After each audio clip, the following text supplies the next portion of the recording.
Eh bien, bonjour à tous les amis. On se retrouve pour une toute nouvelle vidéo. J'espère que vous êtes bien confortablement assis dans votre fauteuil ou sur votre canapé. En tout cas, on se retrouve pour une toute nouvelle vidéo où je vais lancer une toute nouvelle série. Et cette nouvelle série va traiter tout simplement des faits d'horreur, des histoires flippantes. Je vais vous raconter tout en détail de chaque histoire que je vais vous traiter. Et dans cette vidéo, on commence direct avec un nouveau tout premier thread horreur. Et on est parti pour ce tout nouvel épisode et ce tout premier épisode de cette toute nouvelle série. Histoire flippante.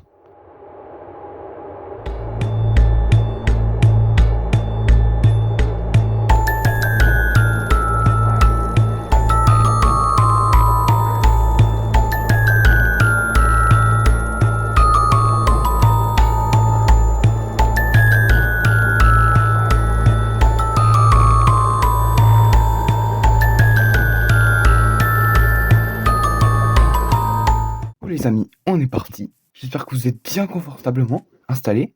Comme vous avez pu le voir, j'ai fait une nouvelle intro spécialement pour les histoires flippantes. Et j'espère que vous la kiffez bien parce que moi je la trouve vraiment trop stylée, vraiment l'intro. Alors du coup on est parti, je vais vous raconter l'histoire d'une petite fille, enfin d'une petite, qui a quand même de la vingtaine d'années, mais bon. Et du coup, cette petite fille se nomme Lisa. Donc je vais vous raconter son histoire. Elle a vécu des faits étranges qui sont divisés par quelques chapitres et du coup je vais pouvoir vous lire son témoignage et tout ça. Du coup on est parti. Je suis chez moi à m'ennuyer comme chaque vendredi après-midi. Pour m'occuper, je décide de prendre un selfie avec un filtre rigolo et de la poster sur Insta. Pour l'instant tout va bien. On est dans une maison. Je précise que Lisa vit seule. Elle ne vit plus chez ses parents. Elle est célibataire. Et donc, comme je l'ai dit, ouais, elle a la vingtaine d'années. Donc, elle est seule chez elle. Donc, elle décide de poster une photo sur Insta. Une photo avec un filtre un peu rigolo, tu vois. Tu vois le truc que tu fais souvent chez toi, là. Et du coup, personnellement, je le fais pas. Quelques minutes après avoir posté la photo, elle remarque qu'il y a une cinquantaine de commentaires alors que elle n'a pas beaucoup d'abonnés. Elle trouve ça étrange. Du coup, à sa grande surprise, elle ouvre les commentaires et regarde les commentaires. Et ce ne sont pas des commentaires du style que vous aurez imaginé, mais plutôt du genre What the fuck? C'est quoi cette ombre qui semble tenir un couteau derrière toi? Ou encore c'est normal cette ombre sur le mur derrière toi?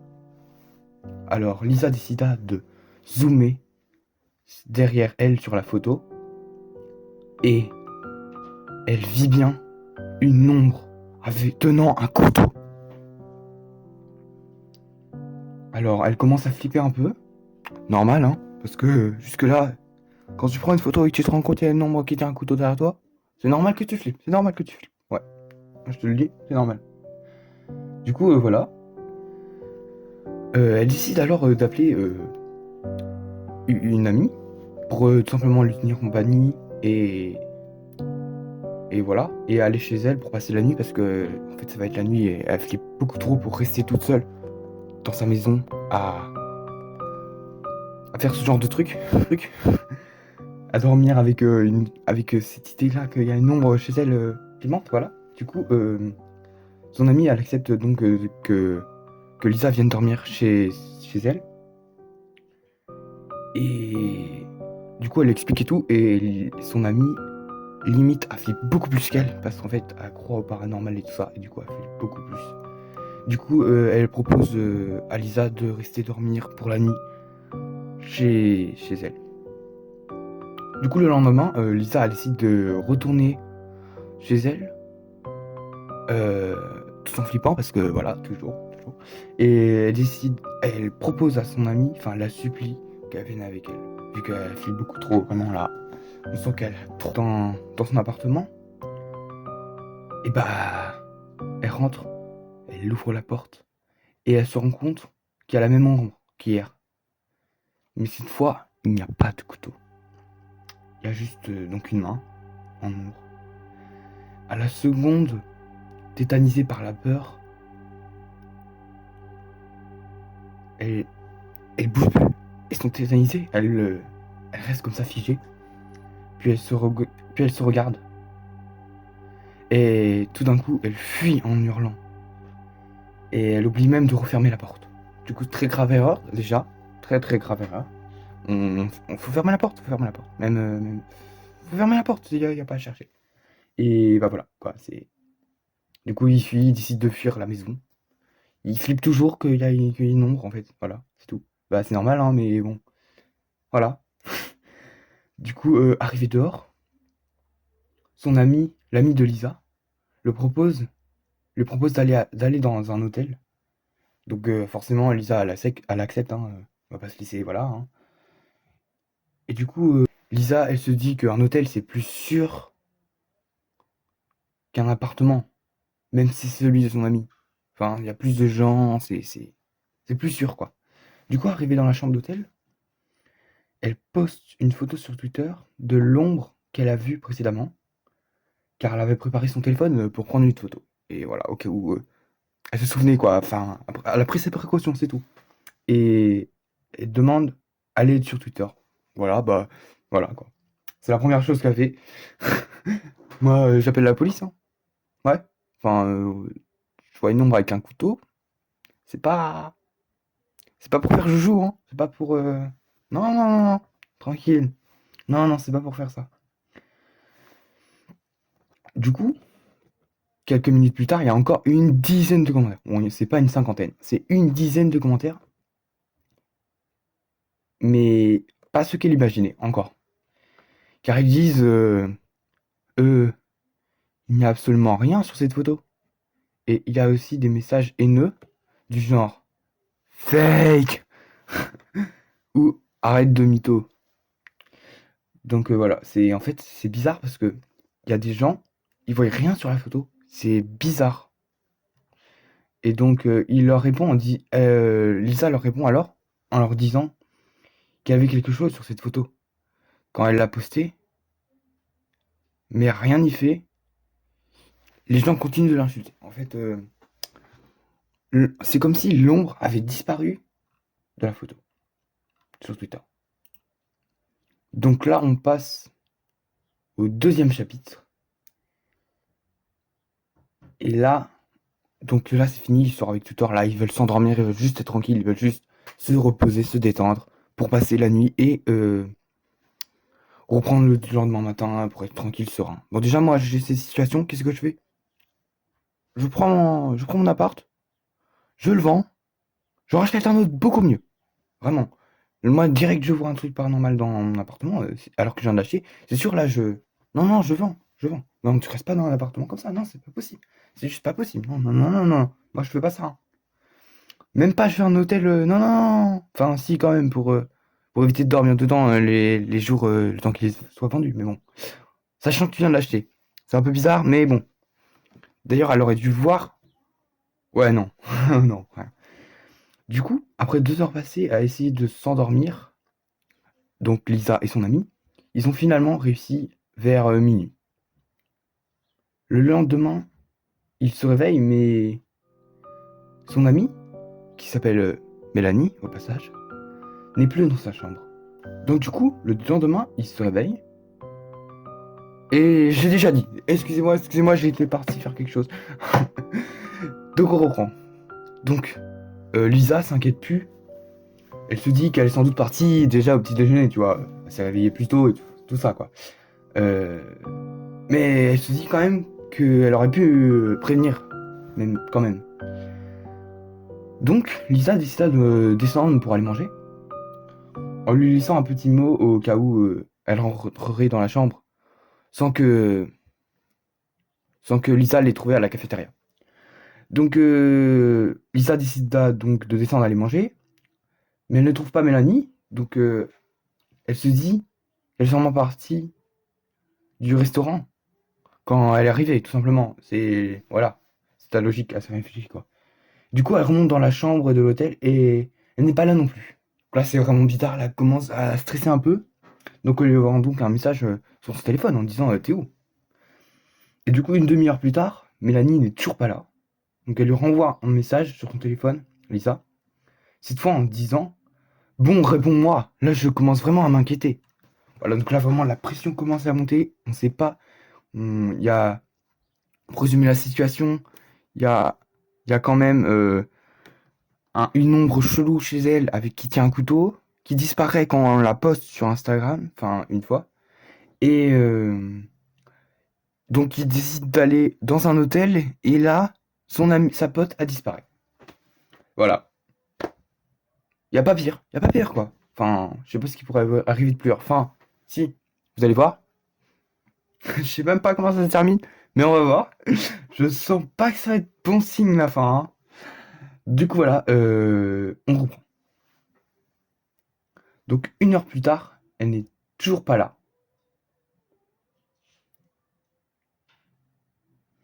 Du coup, elle décide de l'appeler évidemment. Donc et du coup, elle ne répond pas. Normal, si elle répond pas au message, elle va pas te répondre en téléphone.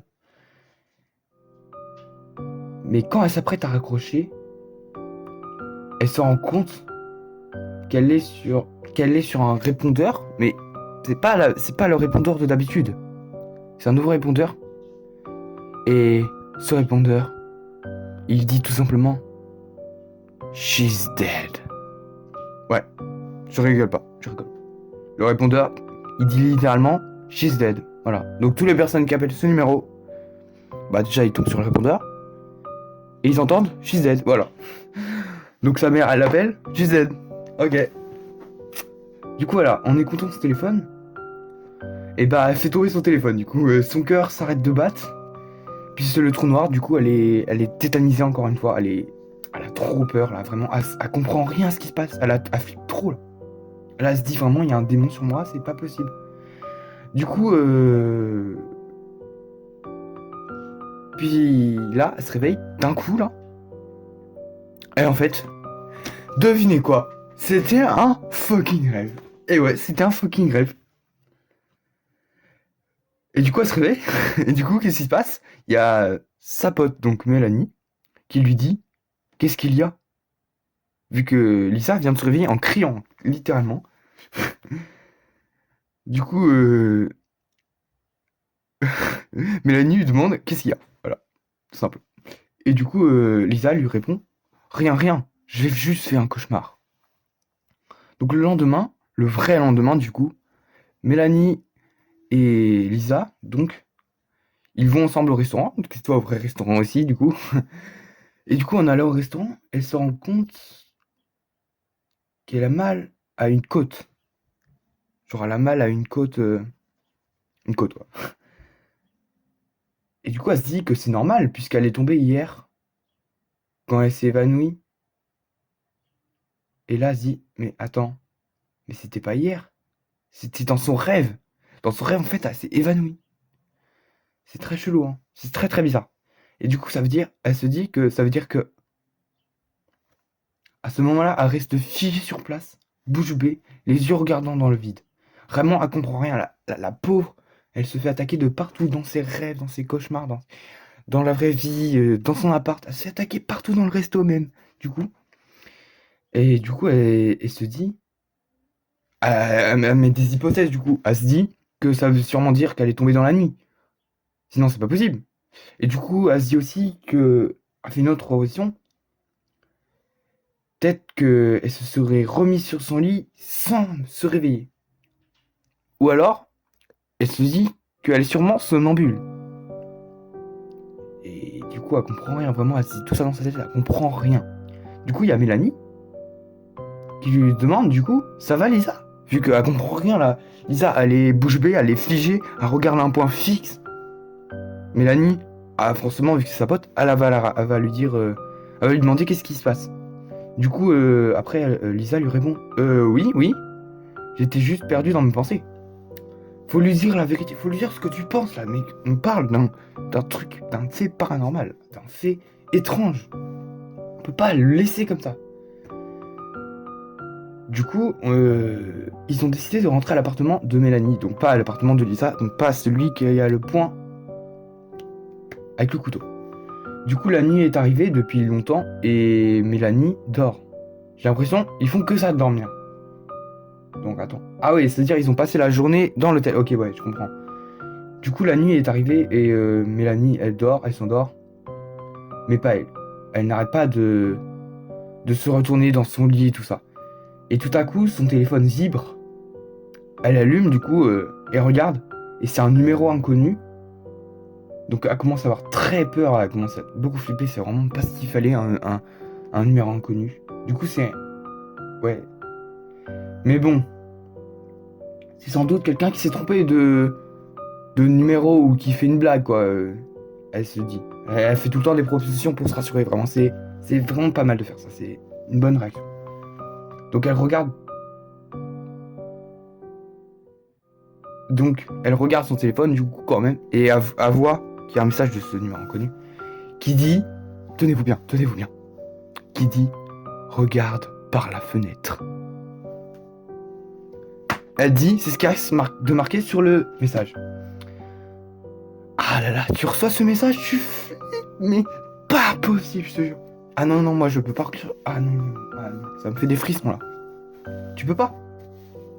Du coup, bah, elle flippe totalement encore. Du coup, elle hésite un moment. Et elle se décide enfin à regarder par la fenêtre. Et elle voit une femme la fixant avec de longs cheveux bruns et une longue robe blanche. Un grand sourire se crée sur son visage. Je me jette sur mon téléphone et demande « Qui êtes-vous » Elle me répond « Dites au revoir à Mélanie ». Au même moment, j'entends un cri derrière moi. Je me retourne et je n'en crois pas mes yeux. « Mélanie, où es-tu ? Mélanie ! Mélanie !» Je regarde à côté du lit et je vois Mélanie. Je me rends compte qu'elle est égorgée. « Mélanie, non !» dis-je en commençant à pleurer. Je vois cette femme sur la terrasse. Je m'empresse de me cacher dans la salle de bain en fermant la porte à clé. Ça m'aurait pris trop de temps à fuir dans les escaliers du meuble. Je sens la poignée de la porte bouger. Comme si on essayait d'ouvrir la porte. Je regarde la fenêtre, je l'ouvre. Comme on est au premier étage, je n'allais pas mourir si je sautais. J'hésite à sauter, puis j'entends la porte s'ouvrir. Je ne réfléchis plus et je saute. J'atterris sur du gravillon et des ronces. Comme je suis en pyjama short, mes jambes saignent à cause des ronces. Mes pieds aussi, et j'ai froid. Car en octobre, il fait un peu froid la nuit. Je me mets à courir le plus vite possible vers la première maison qui y vient, avec une porte anti-braquage de préférence. Je toque et je sonne à plusieurs reprises et crie « Ouvrez-moi, s'il vous plaît, à l'aide !» Je vois la femme se rapprocher de moi, lentement, mais sûrement. Je crie de plus en plus fort. Quand je l'aperçois enfin, la lumière de cette maison s'allume. Puis la porte s'ouvre enfin. Je fonds à l'intérieur de la maison en bousculant la personne qui m'a ouvert. Cette personne ferme la porte à clé. C'est un homme qui était avec sa femme. Il avait au moins la trentaine. « Qu'est-ce qui se passe ?» me demande la femme. Cette femme, elle me poursuit. Elle a tué mon ami. J'avais clairement l'air d'une folle. Je m'attendais qu'il me mente à la porte. Mais non, heureusement. Expliquez-vous calmement, s'il vous plaît. Nous ne comprenons rien, dit l'homme. Je leur raconte toute l'histoire. Du début, le selfie, à la fin, la femme qui veut me tuer. Ils se regardent puis se disent « On devrait lui raconter, non ?» « Me raconter quoi ?» dis-je inquiète. La situation vraiment horrible, comme vous pouvez le voir. Ah vraiment, c'est une situation horrible. Je vous jure. Ah, punaise, c'est pas possible. Du coup, là, on apprend que, tout simplement, on a Lisa qui fuit sa maison, qui saute par la fenêtre, qui atterrit dans des ronces, et voilà quoi. Elle s'enfuit chez quelqu'un, et voilà. Voilà. Ah, c'est vraiment une situation horrible, je peux te dire. Et du coup, voilà. C'est comme ça, les amis, que se finit l'histoire. C'est vraiment une situation horrible, vraiment. J'aurais pas aimé être à sa place.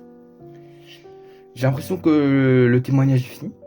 J'ai l'impression que nous avons affaire après un autre témoignage. Donc, c'est un peu bizarre parce que vraiment, à la fin du témoignage, on devrait lui raconter, non? Sachant que les personnes chez qui elle est entrée, ils se connaissent pas en fait. Lisa, et elle ne connaît pas. Donc, Lisa, en peu de temps, elle a perdu son ami, elle a fui son appart. Non, ouais, son appart. Ah non, c'est n'importe quoi. Et elle est rentrée chez quelqu'un. Et ce quelqu'un lui dit, on devrait lui raconter, non? Ah non, c'est flippant. Du coup, voilà, c'est comme ça que se finit notre tout premier épisode sur Histoire flippante. Et du coup, vraiment, dites-moi en commentaire si vous aimez. Dites-moi, vraiment, parce que vraiment, moi, j'ai bien aimé flipper avec vous. C'était vraiment trop cool. Et vraiment, j'adore ça, vraiment. Et du coup, j'aimerais trop commencer ça avec vous. Du coup, dites-moi ce que vous en pensez bien en commentaire. N'hésitez pas à lâcher le pouce bleu, à vous abonner, bref, voilà. Et du coup, moi, je vous dis à la prochaine, peut-être pour un autre épisode de Histoire flippante. Allez, à plus. C'était Hugo Potter.